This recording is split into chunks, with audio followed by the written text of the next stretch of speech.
Gak kehitung berapa kali gue teriak. Apalagi nanti ya ada satu momen di mana gue kayak momennya itu kayak gue nonton Avenger Endgame yang pas temen-temennya Captain America ngomong. I mean, adulah gini ya, kalau kalian sering lihat horor religi Indonesia dalam 2-3 tahun terakhir gitu ya, adegan sholat, adegan kesurupan, udah buang itu semua. Pas lagi wudhu men, waduh men, dia nggak pakai lens warna merah putih hitam ya di matanya, tapi ngeri cuy anjir di situ. Cuman beda sepersekian detik doang gitu ya, mimiknya berubah tapi langsung wah, gila. Tontonan yang tepat sih menurut gue ini di hari Lebaran, bener gak sih? Gue belum nonton yang lain ya, tapi ini bener kata lo, paket lengkap buat merayakan kemenangan. Yes.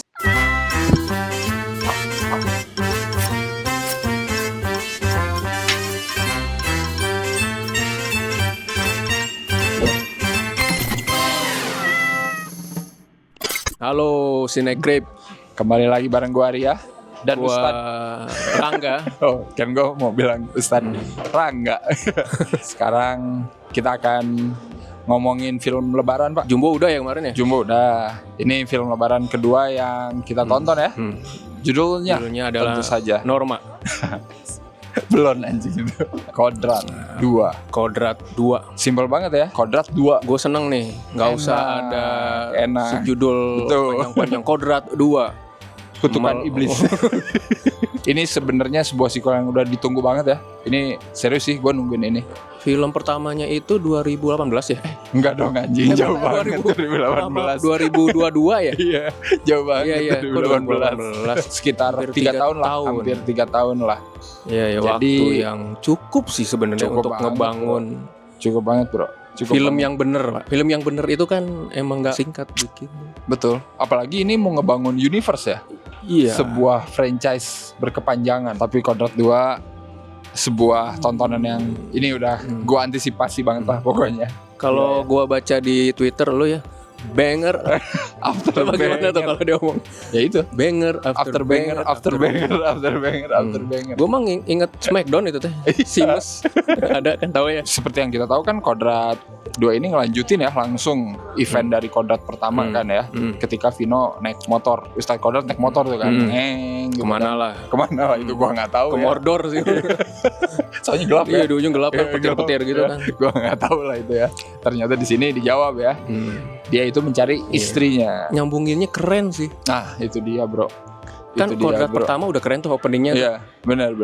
Di sini maksudnya openingnya gimana menurut keren dengan yang lain gitu. Gue udah lihat openingnya ini di Jav, tapi pas lihat lagi, bisa dia nyambungin. Ini tuh kayak kalau Saw, seri Saw ya, franchise Saw, nyambungin cerita. Iya benar. Ini ternyata dia ada di situ misalkan. Tapi kalau buat gue pribadi, ini lebih ngingetin gue ke Batman versus Superman. Nah, itu juga bisa sih.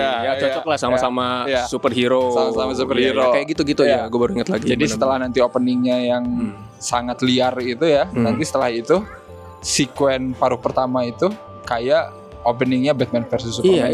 Iya. Dari sudut pandang Batman. Iya. Jadi kan ini sebenarnya opening Kodrat pertama kan. Event itu kan. Cuma dieksplor lagi ternyata di situ ada karakter Aziza baru, Aziza, ada istrinya Kodrat. Iya. Charles bisa konsisten bikin opening yang bikin kita keren nih gitu. Belum pernah dilakukan, Pak. Belum pernah dilakukan di film horor Indonesia. Perlu diingat ya. Iya. Kasih tahu aja gua mah. Referensi tuh bener-bener superhero banget. Iya, superhero banget.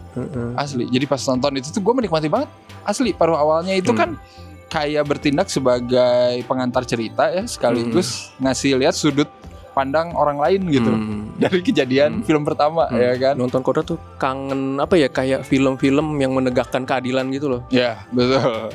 Ya kan. Terus horor pula. Ya benar. Horornya tetap ada guys. Horor tetap ada. Action tentu saja.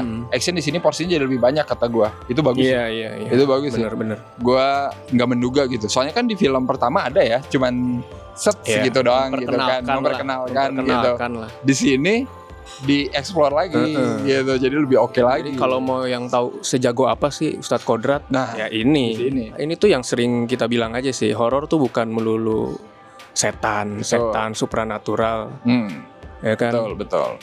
Tapi harus ada fondasi ceritanya loh. Setuju, ada yang mau diceritain juga gitu. Betul. Dan di sini juga kan iblisnya ada yang baru ya. Ada iblis Zaduk. Iya. Asik. Keren. Setelah di film pertama dikenalin sama Aswala gitu ya. Di sini dieksplor lagi ada lagi. Ternyata ada ininya, ada antek-anteknya lah. Ya, antek-anteknya. Ini Zaduk ini operasinya di pabrik, Pak. Di pabrik. Beroperasi. Ya, ini sebenarnya termasuk pabrik Cinematic Universe ya? Pak. Kan sekarang Fuck you. Kok bisa ya? Iya, benar-benar. Fuck you. Iya kan lagi emang banyak tuh cerita film horor yang ngambil universe pabrik angker kan. Nggak apa-apa. Tapi kan ceritanya yang penting ada ceritanya gitu. Betul. Pabrik nggak cuma ngeliatin wah pabrik angker isinya udah masuk setan jumpscare nggak gitu. Bukan horor seperti itu. Tetap ada supranaturalnya. Tapi nanti banyak dikemas drama, dikemas action. Terutama drama sih. Ini sih yang gue nggak nyangka. Gue nggak nyangka sih asli. Drama di sini bikin filmnya jadi kayak lebih intim gitu menurut gue. Lebih nonjok, Pak. Iya benar. Nonjok ke hati. Gue tahu ini tuh film Charles. Charles nggak mungkin full baku hantam. Dia itu jago bikin drama. Iya benar. Makanya pasti harus ada ciri khasnya Charles juga gitu. Di sinilah dikasih lihat nih. Iya. Dan diwakili oleh karakter Acha Aziza sebagai istrinya Kodrat itu perfect banget. Itu sangat tepat sih. Tepat banget sih, gila. Itu memilih Acha sih. Acha itu gue udah nggak ada komplain dari film apapun gitu ya. Tiap Acha main itu selalu oke. Dan di sini even filmnya tidak bagus ya. Tapi Achanya bagus. Achanya bagus. Tapi emang jadinya tidak maksimal. Tapi di sini Charles gila Charles parah di sini ngedirect Acha ya. Gak kebanyakan, gak dikit juga gitu. Iya. Tapi kayak semua porsinya pas. Tapi pas ada dia tuh wah men gawat. Padahal cuma gitu doang Pak. Kalau tadi gue bilang horor itu juga harus punya cerita kan. Nah horor itu juga harus punya ruang buat memperkenalkan karakternya. Terus ngebangun ikatan emosi antara penonton sama yang ditonton. Di Kodrat pertama kita udah kenal lah sama Kodratnya. Betul. Ini ada karakter-karakter baru termasuk juga istrinya Aziza. Kodrat 2 itu menurut gue memang highlightnya di Aziza ini. Betul. Iya. Ini kayak lebih nge-highlight cerita keluarganya Ustadz Kodrat yang lain. Ini kalau di superhero ini kayak di komik-komik kayak arc-nya Aziza. Betul. Nah di sini udah diliatin, ditegaskan dari opening pun kan tadi sudut pandangnya Aziza semua gitu kan. Jadi nanti pun akan ditutup konklusinya dengan Aziza gitu. Ceritanya selesai. Ada closure itu. Mantap sih. Dari A ke B prosesnya enak gitu. Nggak ada setan sebenarnya gue nggak ada Aswala, nggak ada Zaduk sebenarnya gue nggak masalah loh. Tapi Acha itu udah horor soalnya. Acha horor banget men.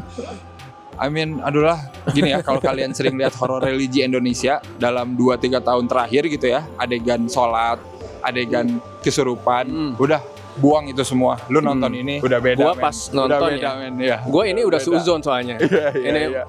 Maaf Pak Charles. Gue tadinya pas Acha sholat adegan sholat.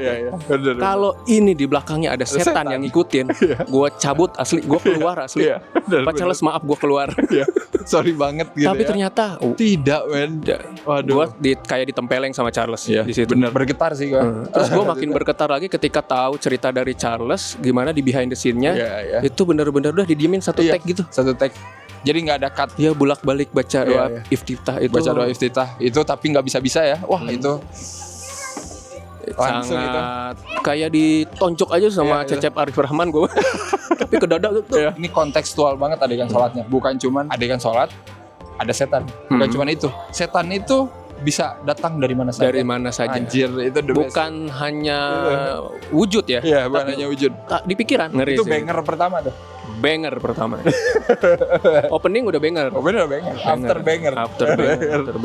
Dan nanti ada adegan Acha di Act 3 ya, di babak 3 yang dia pas mau sholat lagi ya kan, yang kayaknya aku harus melakukan ini gitu ya untuk meyakinkan.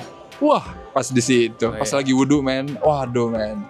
Dia nggak pakai lens warna merah putih hitam ya di matanya, tapi ngeri cuy anjir di situ. Cuman beda sepersekian detik doang gitu ya, mimiknya berubah tapi langsung wah. Iya. Gila. Charles ngelihat smile ya. Iya, cuman gitu doang gitu. Kayak cuman sepersekian detik tak berubah, balik lagi biasa tapi wah. Ngeri cuy, cuman mainin lighting doang. Bener.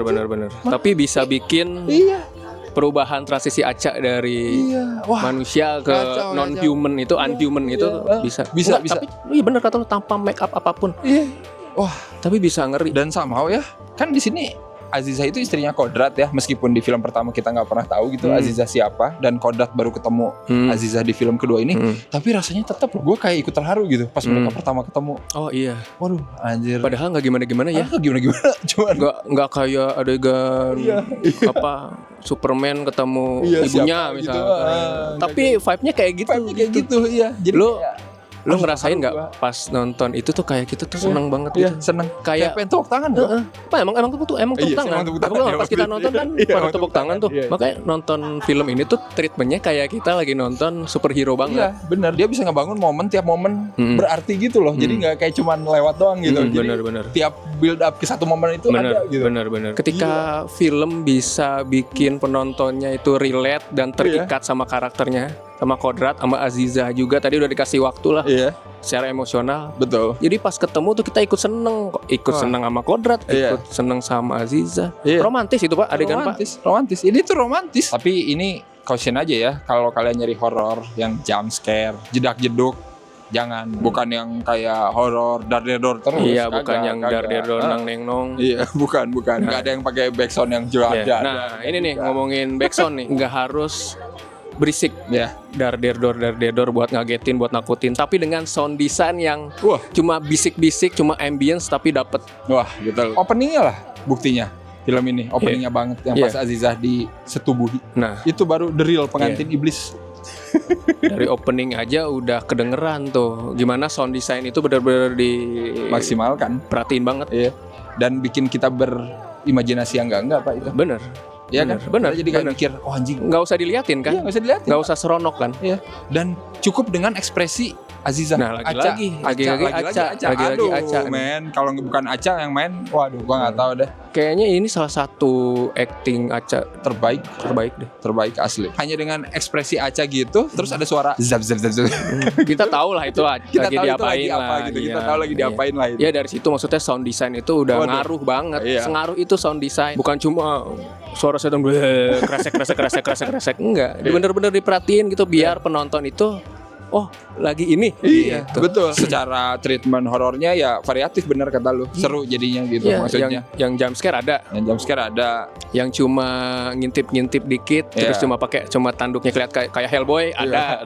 Iya benar-benar. Yang sadis-sadis ada sekali. Sadis ada. Gak banyak-banyak, semuanya pas aja gitu porsinya. Jadi, kayak Charles tuh buat ngasih, gue bisa nih bikin gini, bisa begini. Betul. Itu yang penting menurut gue. Jadi gak kayak lu udah bisa bikin sadis terus sadis aja ya. Kayak nggak cukup gitu adegan Mortal Kombat 1 terus aja semua aja ada sadis. Kalau ini cukup aja satu tapi impactful gitu. Iya, nanti yang lain. Ya, gitu. betul. Kan ngantri ini soalnya adegan horornya. Bukan cuma ya setannya tapi nanti ruqyah-ruqyahnya. Iya. Adegan ruqyah pasti dong. Selalu dinanti. Ini kayak daya jual sih. Daya tariknya Kodrat tuh. Iya. Ruqyah apa lagi sih gitu. Dan karena ini sequel, jadi tahu banget Charles dan teman-teman gitu ya, harus scale-nya lebih gede. Ruqyah nggak cuma satu orang, sikat satu pabrik. Gue ngiranya biasa aja gitu, tapi pas nonton keren ternyata. Memang Charles di sini juga tidak berlebihan. Gue lagi-lagi salut dengan Charles yang tahu mau cerita apa dan nggak scale-nya tuh sama kayak Kodrat pertama. Di kampung aja. Ini juga cuma ya udah di pabrik aja. Nggak usah kemana-mana. Petualangan Kodrat di pabrik ini kayak ini Pak. Kalau main game itu side quest. Bener nggak? Side quest. Main questnya nyelamatin Aziza, side questnya ternyata di pabrik ada begundal. Iya benar. Asli. Pabrik itu buat nyeritain karakter lain gitu. Walaupun cuma karakter pendukung, tapi ya ada ceritanya lagi-lagi kan, buat menambah menarik lah nih. Di sini kan ada karakter temennya Azizah tuh yang diperan sama Della Dartian. Itu juga menarik gitu ya, karena mereka intinya warga pabrik ini harus berhadapan dengan bos pabrik yang ternyata pesugihan gitu kan. Itu mah kalian udah tahu lah ya, kelihatan di trailer. Itu bagus juga, maksud gue subplot itu gitu, karena villainnya di sini mantep banget. Iya. Safi itu buat ngenalin. Iya, buat Safi. Ya di Kodrat pertama kan ada tuh yang jahat juga kan, si Randy Pangalila. Kalau di sini ada lagi lawannya diperanin sama Septian Dwi Cahyo. Kalau yang tahu sih dulu di Spontan dia sering jadi Chaplin ya. Iya, Chaplinnya Indonesia. Gua gak nyangka jadi villain mantep bro. sesuai dengan dialognya dia. Si bangsat. Menarik sih, maksudnya Charles bikin karakter tuh nggak cuma ya udah ada, tapi ya gitu kayak dibikin dia tuh ikonik gitu loh. Memorable jadinya, memorable asli. Villain di sini meskipun si Septian Cahyo cuman segitu gitu ya, tapi seru anjir pas ada porsinya dia. Cuma ya pas lah. Pas ya, tapi seru aja. Tapi seru, pas ada bener-bener maksimal gitu. Nanti berantemnya ada. Anak buahnya kan kayak menyiksa karyawan gitu kan, brutal gitu. Jadi kayak wah ini mah jangan-jangan satir nih Charles Pak. Aparat mukulin rakyat Pak. Iya. Ya memang ini ya relate juga sih sama kehidupan nyata ya. Bener, buruh ditekan. Ini tuh kayak gue lagi nonton film India kan ya. Iya bener. Kalau di India biasanya yang jahat-jahat tuh dipukul-pukul terbang-terbang gitu lah ya. Ini tuh kayak pelampiasan. Jadi puas ya. Jadi puas pas nonton gitu. Keselnya sama siapa? Di film yang ada yang dipukulin gitu. Kodrat ini whole package sih, whole package banget sih. Lu nonton itu lu dapat semua bro, dapet asli. Semua. Tontonan yang tepat sih menurut gue ini di hari Lebaran, bener gak sih? Gue belum nonton yang lain ya, tapi ini bener kata lo. Paket lengkap buat merayakan kemenangan. Yes, betul. Gak kehitung berapa kali gue teriak. Apalagi nanti ya ada satu momen di mana gue kayak momennya itu kayak gue nonton Avenger Endgame yang pas temen-temennya Captain America di babak 3. Gue tahu lah. Waduh, gue nggak akan ceritain, tapi itu yang bikin Kodrat pertama terkenal ya, maksudnya. Dan gue nggak menduga itu bakal dikeluarin lagi di sini gitu. Dan pas itu dikeluarin itu gue kayak dan lagi-lagi tidak berlebihan tapi bisa bikin kita wah anjing. Gue tadinya mau berdiri tadi sih, cuman malu. Kenapa tidak berdiri Pak? Kan nanti jadinya nanti video gue jadi video promo Pak. Nggak apa-apa Pak. Nantilah lu nonton sendiri. Harus nonton sih. Nonton aja lah. Harus nonton lah di babak 3-nya. Sumpah itu gue kayak karena kita udah ngumpulin momen hore-hore yang itu Pak dari awal ya. Udah ngumpulin Pak. Jadi pas di akhir itu banger terakhir itu. Banger after bener loh. Banger after banger itu. Terakhir di Smackdown. Overall Kodrat 2 ini sesuai ekspektasi gue sih. Maksudnya gue berekspektasi apa dan pas nonton itu dan ada lebihnya juga. Iya betul, jelas itu. Gue nonton yang pertama ada ketidakpuasan gitu. Iya betul, sama. Iya ada. Tentu. Tapi di sini kayak gue nggak bisa nyari-nyari lagi. Iya. Apa yang gue nggak puas? Tapi ada mungkin satu kali ya. Apa tuh? Ini mungkin personal kali ya. Mungkin suaranya Zadok dan Aswala ya. Agak mirip deh. Iya sih. Maksudnya ya suara setan, suara iblis lah ya. Tapi memang kan treatment superhero ya. Iya. Jadi suaranya kayak gitu. Padahal ya kalau gue mau ngasih saran sih mungkin nyari vokalis black metal Pak. Iya. Benar. Kalau gue sih itu sih. Kalau gue sih sebenarnya gimana ya? Karena tadi ini tuh sesuai ekspektasi gue dan bagi gue pribadi nggak tahu ya. Mungkin ada beberapa orang yang suka banget sama film pertamanya. Gue sama kayak Rangga, gue suka film pertamanya, tapi emang kayak masih perkenalan, kayak masih banyak yang harus dipoles gitu ya. Masih ada kok gini sih gitu. Tapi balik lagi ke perkataan awal gue tadi, openingnya ini kayak Batman versus Superman gitu ya. Gue ngerasa ini pun kayak itu gitu. Film pertama itu kayak Man of Steel, kedua ini kayak Batman versus Superman bagi gue ya. Apalagi scoringnya banyak yang ngingetin ke itu ya. Iya. BTW gue termasuk orang yang suka Batman vs Superman ya. Balik lagi ya, ini personal. Bahkan babak 3-nya ya, konklusinya itu gak bombastis yang kayak film pertama ya. Gimana. Tapi lebih intim, tapi itu yang gue harapin gitu. Jadi gak ngulang yang udah dilakukan di film pertama. Nah, jadi Charles itu bisa nyari hal yang baru lagi gitu. Itu yang gue suka. Ya film pertama muter-muter. Di sini ada muter-muter, tapi yang lain iya, gitu. Mungkin ada treatmentnya yang sama, tapi dibedain. Mungkin karakternya yang beda, atau situasinya yang beda, atau tempatnya mungkin yang beda.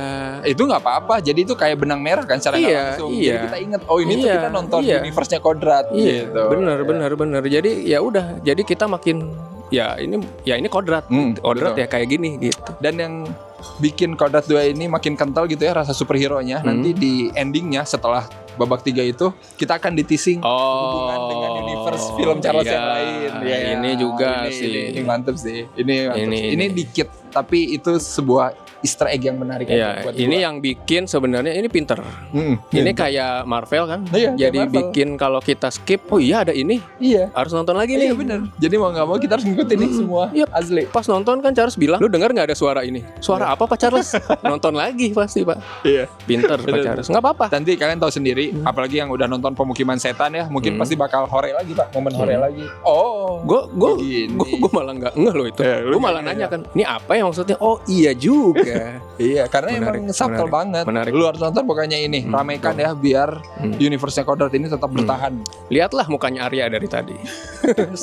Antusias sekali saking banger after banger. Asli, after banger. Jadi kita kasih skor dulu Pak, seperti biasa. Berapa nih? Solid sih gue ini. Gue Kodrat tuh ngasih 7. Betul. Ini solid lah 8 lah. Sama bro, asli. Kerinduan gue tuh terbayar. Kerinduan gue nonton film-film silat, nonton film-film yang menegakkan keadilan, film-film horor religi yang beneran religinya. Bukan horornya doang. Iya, religinya yang benar-benar bikin gue bergetar asli. Kalau kalian udah nonton kemarin ya, mungkin ada yang udah nonton pas early screening ya. Oh, early screening. Early screening yang udah ada di beberapa hari kemarin. Komen menurut kalian gimana Kodrat 2 ya. Kita juga pengen tahu menurut kalian gimana. Siapa tahu ada yang kurang-kurang, ada yang masih belum puas, spill ya di kolom komen. Bebas. Iya benar. Kita diskusi.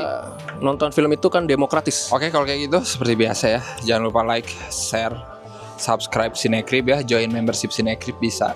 Kalian juga bisa follow Rangga di mana Rangga? Di Club Angker. Lagi nunggu buka, nonton film nggak? Apa ngapain? Nonton lah.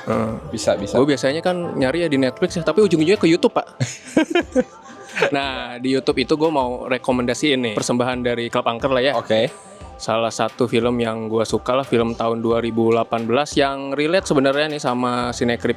Yang suka live stream kan, Cinecrib kan tiap minggu kan. Iya. Kalau ini judulnya Live Scream. Jadi ceritanya tuh tentang bukan reviewer tapi dia gamer. Nah, di sini tuh dia dikasih tantangan buat main game namanya, nah ini judulnya itu nama gamenya Live Scream. Jadi si gamenya ini ya game from hell gitulah yang nanti apa yang terjadi di game terjadi di kehidupan nyata. Kalau lu ingat kayak Unfriended lah. Karena ini memang film-film kayak gitu. Film-film found footage, subtemanya itu apa sih? Screen live ya? Screen live, betul. Ya kayak missing, kayak searching, kayak Unfriended lah. Menarik. Iya menarik. Kalau mau rekomen film horor yang keren lain ya ke IG aja di Club Angker. Yes, ada cerita-cerita horor juga. Baiklah, kalau begitu kita mungkin bakal ketemu lagi ya di review film Lebaran selanjutnya ya. Yang entah kapan, ini random aja guys, karena gimana yang nonton duluan sebenarnya. Iya. Jadi tungguin aja ya. Dan ya udah kalau kayak gitu kita ketemu lagi ya di episode selanjutnya. Bye bye.